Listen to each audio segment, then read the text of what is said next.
Hello all, I hope you are doing well in these wonderfully weird and extraordinary times. I would like to welcome you all to the Fintech Finance Virtual Arena where we're hosting you today. Today we're going to be discussing small medium businesses and really the entire business banking ecosystem. Joining me today we have got Sam from Coconut. How are you doing today, Sam? I'm very well, thank you, and cheers for having me. Absolutely. Well, thank you for the crowd cube. I've got my shares all sorted on there. What was the eventual percentage over target? Well, we're at about 230%, maybe a little bit higher actually, and it's rising all the time. There's 10 days left. What tends to happen is it starts to pick up towards the end, as well as we've got 5,000 people who are following on Crowdcube, and so whenever I send out an update or whenever we hit another milestone, they get an email. It's a really exciting thing to do. And potentially, the first shares of Monzo that were put on Crowdcube, I think are worth 17 times the amount now, or something like that. Yeah, there's some great stories. How did you find the entire Crowdcube process? Because I know that it seems very slick once it's onboarded, but there's a lot of hoops to jump through. Yeah, it's a thorough process, and crowdfunding for us is a very natural fit because right at the start of our journey with Coconut, we actually randomly set up a Facebook group called Coconut Bite, and that was really quite a sort of turbocharged customer feedback forum. And so then we very quickly started to build quite a big audience and community around what we were doing, and there was a huge amount of buzz and excitement. And so when we launched our first crowdfund in 2018, we smashed the target by about 400% and had over 2,000 investors, and this time's just been an amazing success as well. So whilst there are hoops to jump through, it's a really fun process. Well, let's go a little bit back in time. I just want to get the whole kind of Coconut story. So obviously there's the Facebook group, that was the first fundraise. What was before that? What was the initial spark? Where did you think, small businesses are getting ripped off here, this is where I need to step in? Yeah, just to sort of tee up what Coconut is, it's the ultimate accounting and tax tool for self-employed business owners. And so we're specifically for individuals running a business with fewer than 5 employees, all the way down to your designers or hairdressers who are sole traders. The way that app works is that you can connect up your current account from 20 major UK banks, or you can open a current account with us. And then you're ready to go with all of the tools you need with expenses, invoicing, profit and loss account, tax tools. And so in terms of running your business, it's really, really easy. But the idea came to us when we were actually, we just sold our previous fintech business, and we joined the self-employed community because we wanted to find something more entrepreneurial again. And historically, before we set up a business together, this is my co-founder Adam and I, we'd trained as accountants at PwC. And so when we were self-employed, we thought, wow, okay, actually the accounting and tax side, or the running your business side of this, is really difficult because you're stuck with tools like Xero and QuickBooks that were built in the web era and typically built for businesses with 10 plus employees. And so we thought, there's so many people now looking to be entrepreneurial and work for themselves that actually we can make that super simple. Absolutely. I actually think you mentioned earlier your hairdresser, which of course we've got to bring up because that's the kind of target audience. And we are in a lockdown, a loose lockdown, we are in the middle of a pandemic. And it does seem that a lot of people are actually starting their own businesses at the moment because, again, a lot of people on furlough, a lot of redundancies happening at the moment. What are some of the issues from a tax perspective that the wider population may not be aware of when starting your own business, when becoming a sole trader or a small business? Yeah, well, when you're a business owner, you typically have 3 jobs: find work, do work, and then run your business. And so the first problem that you have around accounting and tax is that you don't really have time to do it. And that's an issue, because actually, historically, the tools that you use will require some element of investment of time in data entry, in getting things organized, and some element of financial understanding. But then actually, when you go a layer deeper, if you take, for instance, the 3.5 million sole traders in the UK, what typically happens is people start to earn. The first job they have to do is send an invoice when they've done some work, and they have to figure that out. And then they need to figure out where that invoice is going to be paid into. And then what they don't do is they don't save for the tax that they're inevitably going to owe on that invoice, and often don't capture expenses that ultimately bring down your tax bill. And so that's really what we support with. So as you get paid, we forecast your tax bill, and so you can set aside the right amount, help you with that first invoice and then any invoices going forward. And so when you get to the end of the year, you don't have a surprise about how much tax you owe, and we've got a really handy report that you can use to submit it. And actually, that's the same for limited companies, and we launched our limited company product at the beginning of last year. And so that's evolved now to show corporation tax, and so people can manage their cash flow better. And so those are some of the typical challenges that people face, and stuff we're solving for our customers. And there's some nice feedback coming through every time we go past the tax year end, where people tweet and they say, I've saved 80% of the time that I would normally spend submitting my tax return. And that actually makes me do a little dance around the kitchen. But it's interesting you say that, because a lot of I personally deal with a lot of freelancers. I'm still mildly amused, but also deeply concerned when I had an invoice and I had somebody chasing me to pay this invoice, and my response was, I went to go and pay it, but you didn't put any of your bank details on there. You literally just put the amount and your name.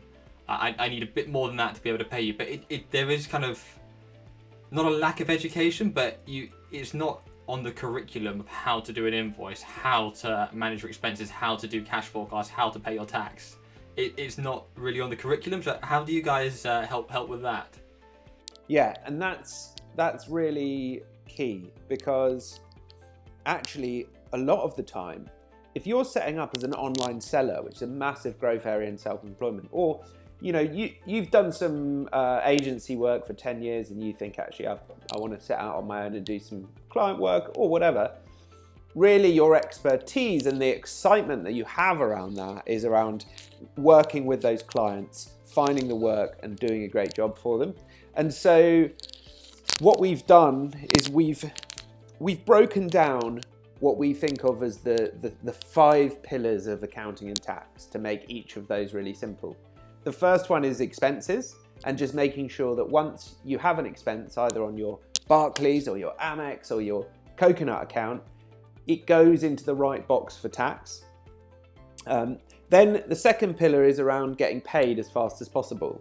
And that's how our invoicing tool came about. And so you can send an invoice directly from the app, you can add your logo to it. And then recently we did a partnership with PayPal, which means that you can add pay by card onto that invoice, so that your client can just put their card details in, and then it invariably gets paid a lot more quickly. The third pillar for us is business insights. So what we found was people were waiting to the end of the year until they even knew how well their business had done and how much tax they owed. So we do that in real time with a nice report. Making tax really simple is the fourth pillar, and that's self-explanatory. And then the fifth pillar is working seamlessly with your accountant if you have one. So we've got a portal, and we've got over 1,500 accountants servicing the 27,000 customers that have signed up to the tool. For myself, cash flow has always been the hardest thing to predict. And back when I started, I still use the most complicated Google spreadsheet I ever created. But it's still very, very hard to predict what cash is going to bring in, what's coming in. How do you try and help with that? Because that, for me, there's an awful lot out there in terms of your balance sheet, your profit and loss, there's still nothing is hitting perfectly how to handle your cash flow. So how do you offer customers, how do you stand out with things like that better than any other organization? Yeah, and it's a really nice piece of context that to, why we're crowdfunding and what we plan to do with it in terms of the roadmap. Because our vision is to make self-employment easier than being employed. And so the first piece of that is the accounting and tax, but that's because finances form the bedrock of your business, the foundation. But beyond that, there are some really big things that we would like to help with that suddenly become a little bit more difficult when you're working for yourself. One of those is predictability of your income or your cash flow, right? And if you're on a salary, you just know how much you're going to get each month and you can manage that.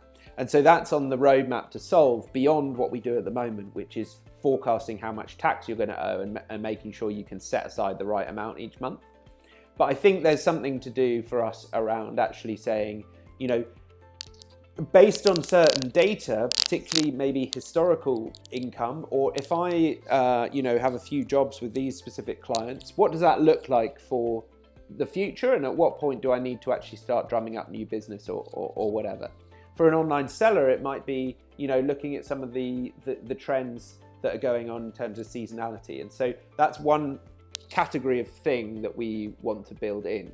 The others are things like saving for the future, paying into a mortgage, paying into a pension or getting a mortgage. And then things like getting access to working capital or an overdraft when you do have those down months or need a little bit of a buffer. And so there's so many exciting things that we can do for this segment of the workforce, and that's all coming as part of the work that we'll do from this funding round. So with that in mind, we've got to talk about ecosystems. So how do you look to fit in there? You mentioned, for example, lending, mortgages, overdrafts, SME loans. How do you fit into the ecosystem where you can partner with various people and give them a lot of opportunities to be able to borrow? And similarly, how do you then partner so that, this person wants to pay into a pension? How do you slot into that ecosystem? Yeah, and this has all really become possible in the last few years. So the change in how technology works and how fintech all fits together means that we can do a lot more than we might have been able to do 5 or 10 years ago, because the ecosystem around self-employment in particular, as an example, is really starting to develop with specialist products like the collective benefits or Penfold, focused on things like sick pay, those kind of benefits you get when you're employed but don't get when you're self-employed. Penfold's on the pension side. And so specialist products are springing up, but just because we can actually incorporate those into our product as they have an API strategy or are planning to do that, it means that we can deliver these products and services to our customers at exactly the right moment. And that really helps people to make the decision, but also to get the best products that are on offer. Another example of that is we want to use collective bargaining power, not only to inform customers, but also to give them the best deals in order to reduce their costs or increase their income. And a nice example of this is insurance. And so because of the richness of the data that we have, when a transaction happens, we actually categorize it using what we have built, our proprietary technology, which is called accounting intelligence. And it figures out what tax category that's in and so on. And so we can look at, say, insurance spending and say, actually, in your peer group or in your industry group, you're overpaying, and we can find you a good deal to help you with that. Excellent. I like that. That's kind of I'm not going to. Well, yeah, I'm going to use it. It's kind of the Uberification of banking, where everything's kind of being linked together. And that, again, as you mentioned, be able that collective bargaining power, how you're able to offer these services at a low cost. Yeah, I like the Uber analogy, and one of the things that we are just launching at the moment is what we are calling our accounting partner services. And So there are two types of customers that come to us. There are those that have an accountant and we point them towards the accountant portal. And there are those that come and say, I'd like to use an accountant. Can you recommend one?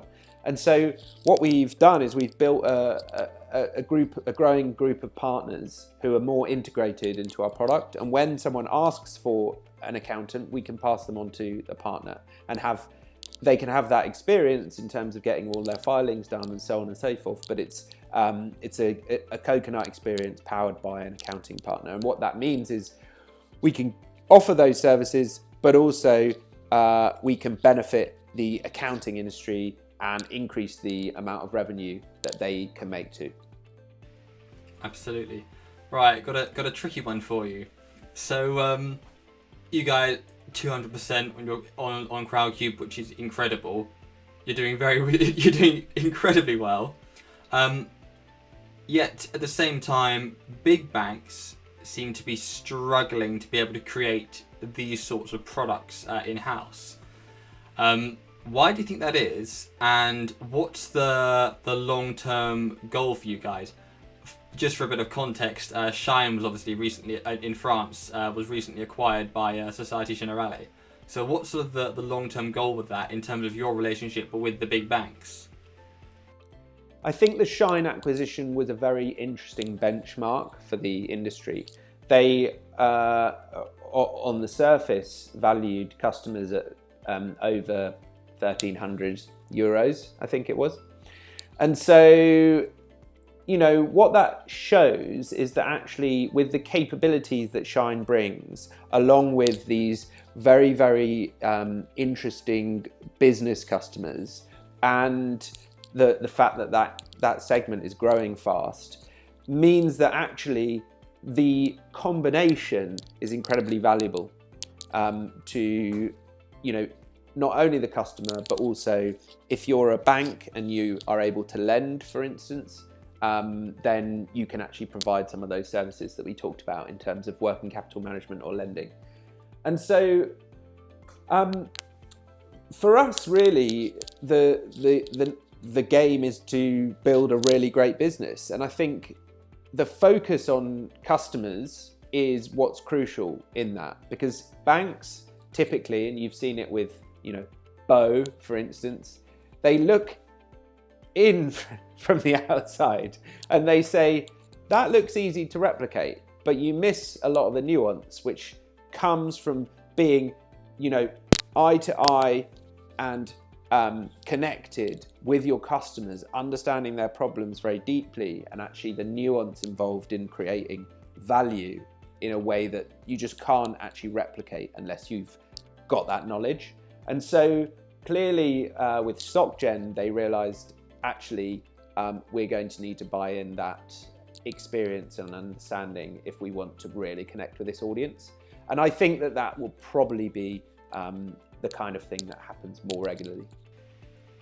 Absolutely, and hopefully what makes those guys special isn't, again, using somebody else as an example, using these guys as an example, hopefully what's special about them isn't removed from the acquisition. Yeah, I think that's often the case, that actually when a bigger company acquires a smaller company, if it's not established enough and not left to its own devices, and you saw this with Simple, for instance, the sort of bigger entity can just kind of crush the life out of it. I think probably a similar thing has happened with Holvi as well. And so I think that historically, some banks who have acquired smaller businesses have been better at actually, you know, keeping them separate, enabling them to do what they need to do. And that's a really beneficial way to actually enhance the propositions for customers, which is the end game. Absolutely. Last thing, obviously, I've got to bring up is, so up north, you've got Atom Bank with will.i.am as their strategic advisor. Klarna, of course, have got Snoop Dogg. who's the celeb that will be representing Coconut? Who is in an ideal perfect world? Who would we get on board? Do you know? I'm racking my brains, and I can't think of anyone off the top of my head. But I think it's quite an important question to get right, and one that I'm going to take away and come back to you on. Is that okay? I look forward to the tweet of who that is. Cool. But you can't have will.i.am or Snoop because they're taken. They're taken. I know there's a real rap theme going on here, so maybe I'm going to have to start searching for some rap on Spotify. Brilliant, excellent. Well, Sam, thank you so much for taking the time to chat with us today. Where can we find out more about you, and what's the date that the Crowdcube campaign finishes? So it finishes on the 11th, and we're going to start, putting out some more updates. We've just closed June, so I've got a nice little business update to send out. And so come over to crowdcube.com/coconut. You can click follow if you want to just, look what's going on and then come in at the end. But on the 11th at 11:59, it will be shut at whatever number we hit. Brilliant, excellent, awesome. Thanks very much, Sam. Yeah, thanks so much for having me. A really cool chat.